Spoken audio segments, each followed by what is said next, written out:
tensions between the North and the South had reached a boiling point. What began as ideological clashes and political disagreements had escalated into armed conflict, with militias forming and violent incidents becoming increasingly common. The North even began considering the radical idea of arming enslaved people to fight against the South, a notion that struck fear into the hearts of Southerners.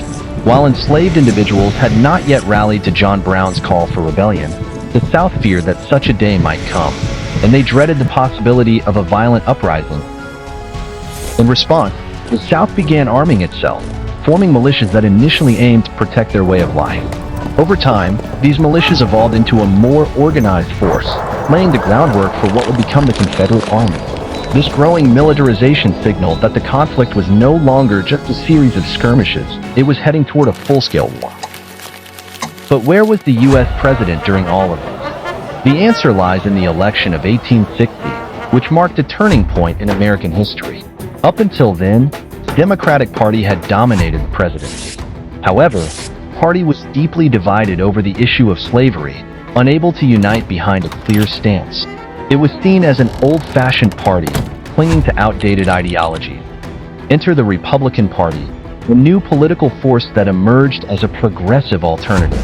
Contrary to modern perception, the Republicans of that era were the party of abolitionism, advocating for the end of slavery. They nominated Abraham Lincoln, a self-made lawyer from Illinois with humble beginnings, as the son of a poor farmer. Lincoln's anti-slavery stance made him a polarizing figure, but it also galvanized support in the North. When Lincoln won the presidency in November 1860, it sent shockwaves through the nation. His victory, achieved through the Electoral College despite winning only 40% of the popular vote, signaled a seismic shift in American politics. Almost immediately, Southern states began to secede from the Union. South Carolina led the way on December 20th, 1860, followed by Mississippi, Florida, Alabama, Georgia, Louisiana, and Texas. These states formed the Confederate States of America, electing Jefferson Davis as their president and raising their own flag in defiance of the Union.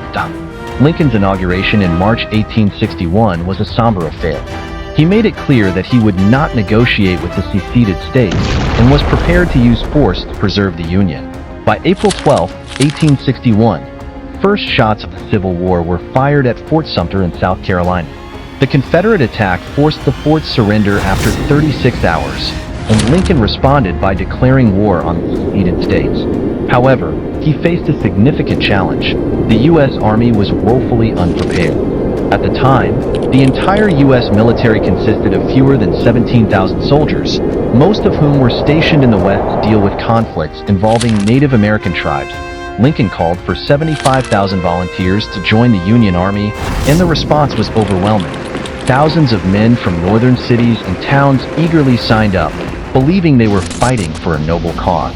The South, too, saw a surge of volunteers, with over 100,000 men joining the Confederate ranks in a matter of days. Both sides were convinced that the war would be short and decisive, with each believing they would quickly teach the other a lesson. But the reality of war soon set in. The first major battle, Battle of First Manassas, or Bull Run, shattered any illusions of a quick conflict. Northern forces initially gained ground, but were eventually overwhelmed by the Confederate Army. The sight of Union soldiers fleeing the battlefield shocked onlookers, including civilians who had come to watch the battle as if it were a spectacle. The bloody aftermath made it clear that this would be a long and brutal war.